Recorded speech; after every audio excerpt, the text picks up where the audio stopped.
नमस्कार, सुशल संवाद में स्वागत है। मैं शशि भूषण। आज हम बात स्वर्णरेखा नदी की करने आए हैं। स्वर्णरेखा नदी कोल्हान के लोगों के लिए जीवन रेखा है। पीने का पानी से लेकर इंडस्ट्री से लेकर सिंचाई तक और तमाम छोटे कामों के लिए सारे लोग इस नदी पर निर्भर हैं। लेकिन क्या होगा जब नदी का अस्तित्व ही ख़त्म हो जाएगा? क्या होगा? एक दिन नदी ही सूख जाएगी। आपने कभी सोचा है? फिर क्या ये शहर रहेगा?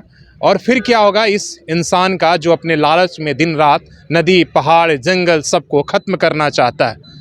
अभी आप जोशीमठ का उदाहरण ले सकते हैं, किस तरीके से आज पूरा शहर का अस्तित्व खतरे में पड़ गया। क्यों पड़ा है? इसलिए कि वहाँ हमने प्रकृति के साथ, हिमालय के साथ लगातार खिलवाड़ कर रहे हैं, नए नए प्रोजेक्ट लेकर आ रहे हैं। हम उसके अस्तित्व को मिटाना चाहते हैं, तो फिर एक दिन ऐसा ही आता है। आज हम इस नदियों के साथ भी यही कर रहे हैं। आप देखिए, शहर के जितने लंबे बड़े प्रोजेक्ट हैं, हम नदी के किनारे लेकर आ रहे हैं। ये जो मेरिन ड्राइव का रोड है, हम सभी को पता है कि नदियों के जो पार्ट है उसको पाट कर इतना बड़ा कंस्ट्रक्शन हमने खड़ा कर दिया। इसी तरीके से बिल्डिंग प्रोजेक्ट, शहर के कई चीज़ें जो है नदी के किनारे आ रहा है। लेकिन आपको पता होना चाहिए कि भारत में कई ऐसी नदियाँ थी जो आज 50 साल पहले बह रही थी, आज उनका अस्तित्व खत्म हो गया है और आने वाले 10-20 सालों में कई नदियाँ खत्म होने की कगार पर है। तो वैसे में अगर नदी नहीं रहेगी तो इंसान क्या करेगा? आप मान के चलिए कि जब हमारे पास कहने के लिए कानून है, एनजीटी है, कोर्ट है, लेकिन लगातार हम उस कानून की धज्जियां उड़ा रहे हैं और उड़ाने में कोई और नहीं बल्कि हमारी जो सरकार है, जो हमारे जिम्मेदार हैं, जो जिनकी सबसे बड़ी जिम्मेदारी नदियों को और पर्यावरण को संरक्षित रखने का, सिर्फ वही लोग इसके सबसे बड़े जिम्मेदार हैं, जो थोड़े पैसे और थोड़े लालच में अपने ज़मीर के साथ इन नदियों को भी बेच देते हैं। जो कागज़ पर तो ये भी दिखा देते हैं कि नदियाँ भी उनकी खतियानी ज़मीन है, उनकी जो है उनकी वसीयत है, और उसी तरीके से सब कुछ जो है नदी भी एक तरीके से किसी इंसान का अपनी रैयती है। और यही कुछ हो रहा है खेल, और इसीलिए नदियों का अस्तित्व जो है खतरे में पड़ रहा है। आज हजारों की संख्या में आप आएंगे, आप आदित्यपुर से शुरू करिए और आप जमशेदपुर के जो है अंतिम छोर तक अगर जाइएगा इस नदी के, तो हजारों प्रोजेक्ट जो है नदी के किनारे, नदी के जो है जो पैठ है, जो किनारा है, उस पर आ रहा है। लेकिन सब कुछ सही है साहब, जब आप कागजों में इस तरीके से उलझा दिया जा रहा है कि ऐसे कि आपने देखा होगा कई ऐसे प्रोजेक्ट हैं जिनका बाउंड्री वाल भी नदी के किनारे हो रहा है, जबकि नियम है कि आप शहरों में 10 मीटर और 20 मीटर से आप नदी के किनारे का आप छोड़कर ही कोई प्रोजेक्ट लेकर आएंगे। लेकिन जब बड़े बड़े लोग इस तरीके से करें तो फिर छोटे छोटे जो घर बनाते हैं उन पर आप क्या निशाना लगाइएगा। इंक्रोचमेंट केवल छोटे लोगों के नहीं बल्कि बड़े लोगों का भी दिखता है। तो कहने का मतलब है कि लालच में हम नदियों को ख़त्म करते जा रहे हैं। शहर के जितने मल मूत्र है वो नदियों में बिना ट्रीटमेंट का आज भी डाला जा रहा है।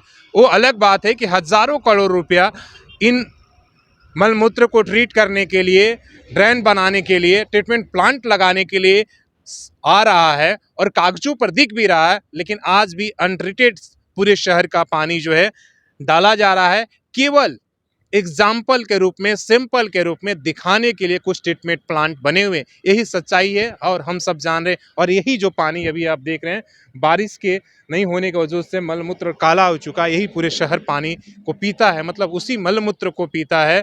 और फिर जिस तरह कैंसर और स्क्रीन रोग आप देख रहे हैं, भयानक बीमारियां हो रही है, इसी का नतीजा है।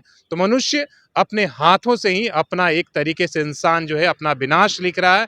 नदियों का विनाश होने का मतलब समझ जाइए कि आपका विनाश होना तय है, कोई नहीं बचा सकता है। आखिर ये बड़े प्रोजेक्ट किसके सह पर आ रहे हैं? क्या इसके लिए हमारे जनप्रतिनिधि जिम्मेदार नहीं है? क्या हमारा ब्यूरोक्रेट, हमारा नियम जो वो जिम्मेदार नहीं है? आखिर किसके सर पर इतने बड़े बड़े प्रोजेक्ट नदियों किनारे आ रहा है? नदियों का लगातार दोहन हो रहा है।